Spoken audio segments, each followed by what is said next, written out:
నమస్తే welcome to our channel.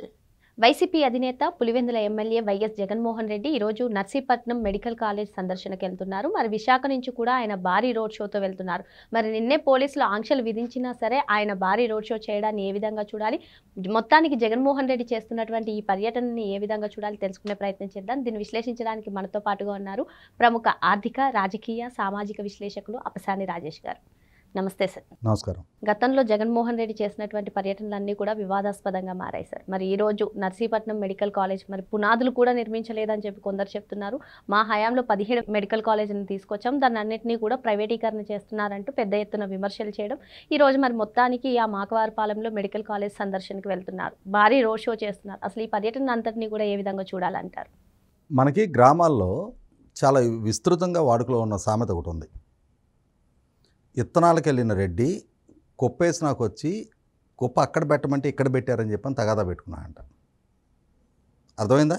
విడమర్చి చెప్పనా?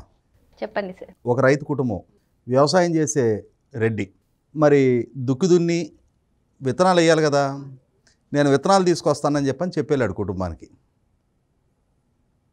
ఆ వెళ్ళినాడికి అడ్రస్ లేడు. అలా అని చెప్పని అదును తప్పిపోతుంది కదా అని చెప్పని ఆ కుటుంబం అయితే చూస్తూ ఊరుకోలేరు కదా. వాళ్ళే విత్తనాలు తెచ్చుకున్నారు, వాళ్ళు వ్యవసాయం చేశారు, కోతలు కోసారు, కుప్పేశారు. కుప్పేసినాక వచ్చాడు ఇక విత్తనాలకు వెళ్ళినాడు.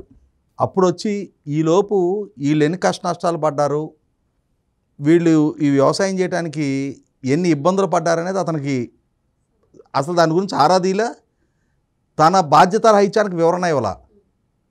నేను అప్పుడెప్పుడో విత్తనాలకు వెళ్ళాను, మళ్ళీ ఇప్పుడే వస్తున్నా, నా ఈ ఆలస్యానికి కారణం ఇదని కానీ,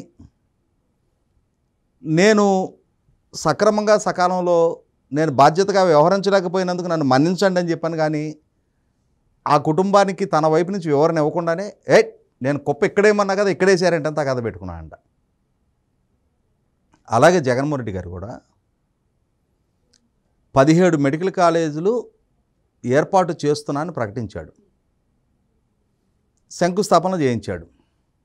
కొన్ని పిల్లర్లు వేసినాయి, కొన్ని గోడలు వేసినాయి, కొన్ని స్లాబ్లు వేశారు.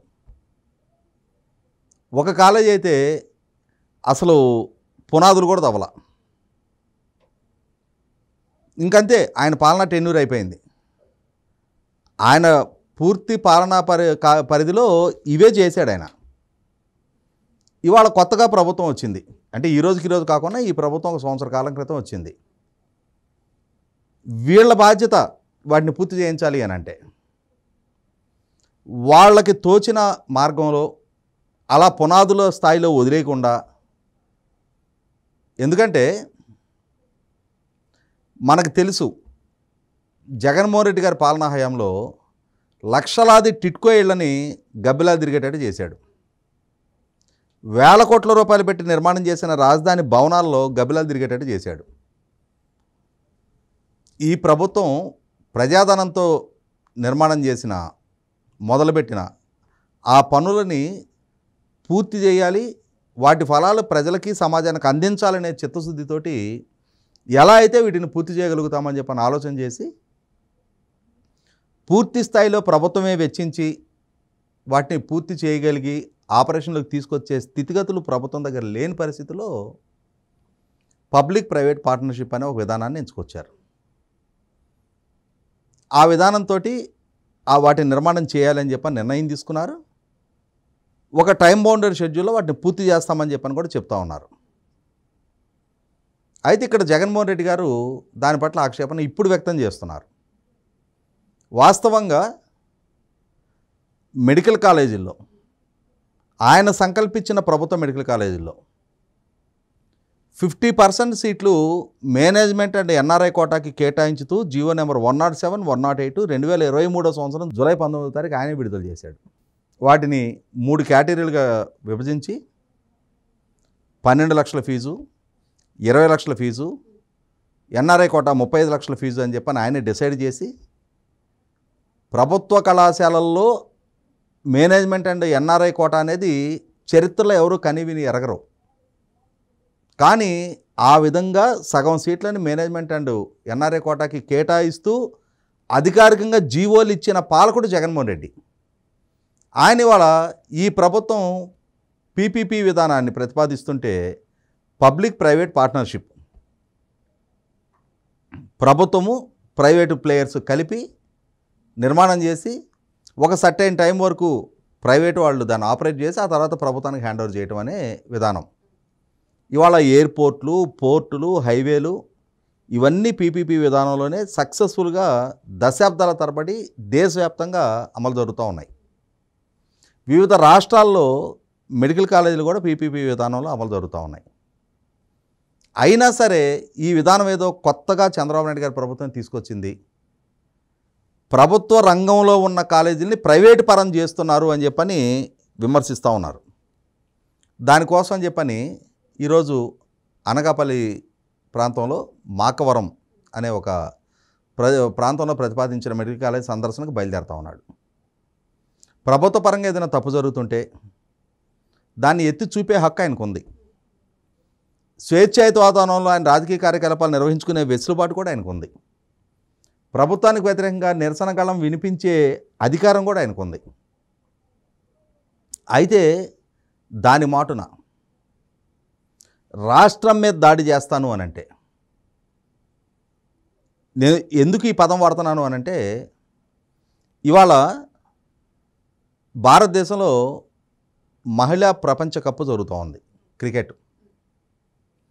విశాఖపట్నంలో ఈరోజు మ్యాచ్ షెడ్యూల్ అయి ఉంది. మరి రాష్ట్రంలో ఒక ప్రపంచ కప్ మ్యాచ్ షెడ్యూల్ అయి ఉన్నప్పుడు అక్కడ సహజంగానే కొంత ట్రాఫిక్ పరంగా సెన్సిటివిటీ ఉంటుంది. అదే సందర్భంలో ఇంతటి రాజకీయపరమైన కార్యకలాపాలకి అదే విశాఖపట్నాన్ని వేదికగా మార్చుకుంటే, ఏదైనా ఒక అవాంఛనీయ సంఘటన చోటు చేసుకుంటే అది రాష్ట్ర బ్రాండింగ్కి పెనుముప్పుగా మారుతుంది. ఒక పక్క ప్రభుత్వం అదే విశాఖపట్నాన్ని చాలా అత్యద్భుతంగా ప్రమోట్ చేస్తూ విశాఖపట్నం, అనకాపల్లి జిల్లాల పరిధిలో లక్షలాది కోట్ల రూపాయల పారిశ్రామిక పెట్టుబడులు రప్పించి గ్రౌండింగ్ చేయించే ప్రాసెస్లో ఉన్నారు. ఆర్సిలర్ మెట్టలు, గ్రీన్ నైట్రోజన్, అలాగే TCS, Cognizant, Accenture, Google data centre, ఇవాళ రైడెనో ఏదో ఇంకొక సంస్థ $10 బిలియన్, సుమారుగా 87,000 కోట్ల రూపాయల అతిపెద్ద ఎఫ్డిఐ విశాఖపట్నం ప్రాంతంలో గ్రౌండింగ్ అవడానికి ప్రభుత్వం ప్రయత్నం చేస్తూ ఉంటే, లక్షలాది మందికి ఉపాధి కల్పనకి అక్కడ ప్రభుత్వ పరంగా చర్యలు తీసుకుంటూ ఉంటే, రేపు నవంబర్ 14, 15, 16 తారీఖుల్లో విశాఖపట్నంలో సిఐఐ పార్ట్నర్షిప్ సమ్మిటు నిర్వహణ కోసం ఏర్పాట్లు చేస్తూ ఉంటే, ఆ సిఐఐ సమ్మిట్కి కర్టెన్ రైజర్గా ఢిల్లీలో, ముంబైలో, కొరియాలో, దావోస్లో మంత్రులు, ముఖ్యమంత్రి గారు స్వయంగా పర్యటిస్తూ అక్కడ పారిశ్రామికవేత్తలతో సమావేశాలు నిర్వహించి మీరు నవంబర్లో విశాఖపట్నానికి రండి అని చెప్పని ఆంధ్రప్రదేశ్ రాష్ట్రానికి, విశాఖపట్నానికి ఒక ఎలివేషన్ తీసుకురావడానికి వాళ్ళ వైపు నుంచి ప్రయత్నాలు జరుగుతూ ఉంటే, ఇక్కడ అంటే కావాలనే విశాఖపట్నం ఏరియా ఎంచుకున్నారా? విశాఖపట్నాన్ని లక్ష్యంగా చేసుకొని ఇక్కడ జగన్మోహన్ రెడ్డి గారు రాష్ట్రం మీద దాడి చేస్తూ ఉన్నాడు, విశాఖపట్నం మీద దాడి చేస్తూ ఉన్నాడు. కారణం ఏంటి అంటే, ఆయనకి విశాఖపట్నం అంటే విపరీతమైన దుగ్ధ, అసూయ, ద్వేషం ఉంది. ఎందుకు అనంటే 2014లో వాళ్ళ తల్లిగారు అక్కడ ఎంపీగా పోటీ చేస్తే స్వయాన ఆమెను విశాఖపట్నం ప్రజలు ఓడించారు. 2019లో రాష్ట్రం మొత్తం ఆయనకి ఘన విజయం కట్టబెడితే విశాఖపట్నం నగర పరిధిలో ఉన్న 4 అసెంబ్లీ నియోజకవర్గాలు తెలుగుదేశం పార్టీ దక్కించుకోగలిగింది. తెలుగుదేశం నెగ్గిన 23 స్థానాల్లో 4 విశాఖపట్నం నగర పరిధిలోనే నెగ్గారు.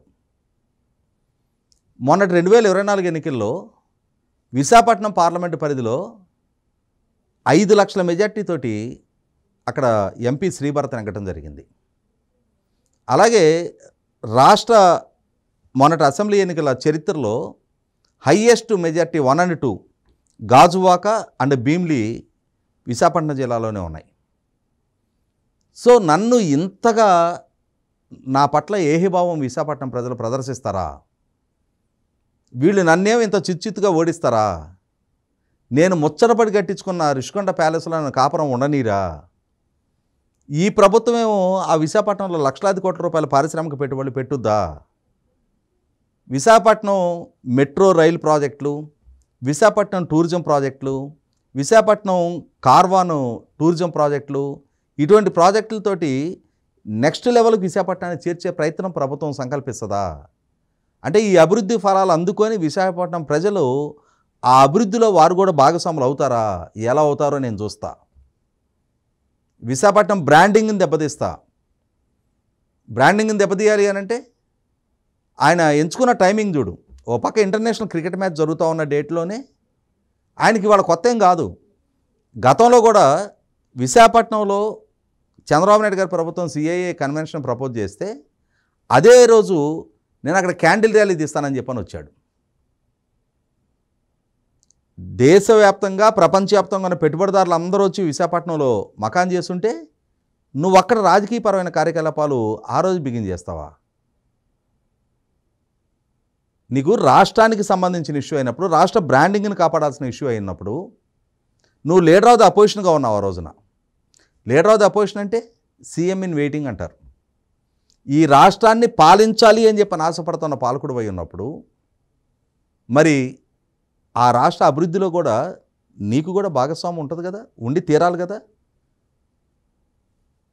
రాజకీయ పార్టీగా చంద్రబాబు నాయుడు గారిది ఒక పార్టీ కావచ్చు, జగన్మోహన్ రెడ్డి గారిది ఒక పార్టీ కావచ్చు. రేపు ఏ రాజకీయ పార్టీ ప్రభుత్వాన్ని ఏర్పాటు చేస్తుందో, ప్రజలు ఏ రాజకీయ పార్టీని ఎంపిక చేసుకుంటారో అప్రస్తుతం.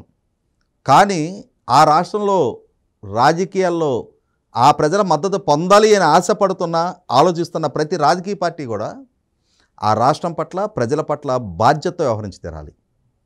అలా కాకుండా మేము విధ్వంసమే సృష్టిస్తాం, మా రాజకీయ ఎజెండాలో భాగంగా రాష్ట్ర బ్రాండింగ్ని దెబ్బతీస్తాం, ప్రభుత్వాన్ని అప్రతిష్ట పాలు చేయడం కోసం ఏ ఎక్స్టెంట్కైనా సరే మేము దిగజారుతాము అని అంటే అటువంటి రాజకీయ పార్టీని, అటువంటి నాయకుడిని ప్రజా జీవితంలో కొనసాగనివ్వకుండా బహిష్కరించి తీరాల్సిన అవసరం ఉంటుంది. మొన్నటి ఎన్నికల్లో ప్రజలు ఆల్మోస్ట్ జగన్మోహన్ రెడ్డి గారిని, వైసీపీ పార్టీని రాష్ట్ర రాజకీయ ముఖచిత్రం మీద ఉండటానికి తగని వ్యక్తి అని చెప్పని బహిష్కరించారు. 151 స్థానాల నుంచి 11 స్థానాలకు పరిమితం చేయడం అంటే ప్రజల శిక్షకి గురి కావటం. అయినా సరే తన ఆలోచన ధోరణిలో కానీ, తన ప్రవర్తనలో కానీ కనీస మాత్రపు మార్పు లేని జగన్మోహన్ రెడ్డి రాష్ట్ర ప్రజల భవిష్యత్తుతోటి ఆటలాడుకునే ప్రయత్నం చేస్తూ ఉన్నాడు. రాష్ట్ర భవిష్యత్తుని పణంగా పెట్టే ప్రయత్నం చేస్తూ ఉన్నాడు. శాంతి భద్రతలకు విఘాతం కలిగించాలని చెప్పని కుట్రలోకి యుక్తులతోటి వ్యవహరిస్తూ ఉన్నాడు. ఈ అంశాలన్నింటినీ ప్రభుత్వం కూడా న్యాయస్థానాల దృష్టికి తీసుకువెళ్ళాలి.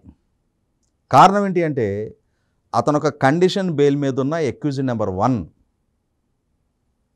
న్యాయస్థాన పరిధిలో ఇతని వ్యవహార శైలిని విచారణార్హం చేయాలి. అతనికి ఉన్న ఈ బెయిలు వెసులుబాటుని అవసరమైతే రద్దు చేయించే ప్రయత్నం చేయాలి. రాజకీయ కార్యకలాపాల మాటున విధ్వంసకర విధానాలు అవలంబిస్తే సహించాల్సిన, భరించాల్సిన స్థితి అవసరం ప్రజలకు లేదు, ప్రభుత్వానికి అసలే ఉండకూడదు. మరి విశాఖపట్నం పైన దుగ్ధతోనే జగన్మోహన్ రెడ్డి కావాలని ఒక పక్క ప్రపంచ కప్ మ్యాచ్ జరుగుతున్నా, మరో పక్క ఇటువంటి నిరసన కార్యక్రమాలు చేపడుతున్నారని చెప్పి సార్ చెప్తున్నారు. మరో అంశంతో మళ్ళీ కలుద్దాం. Thank you sir.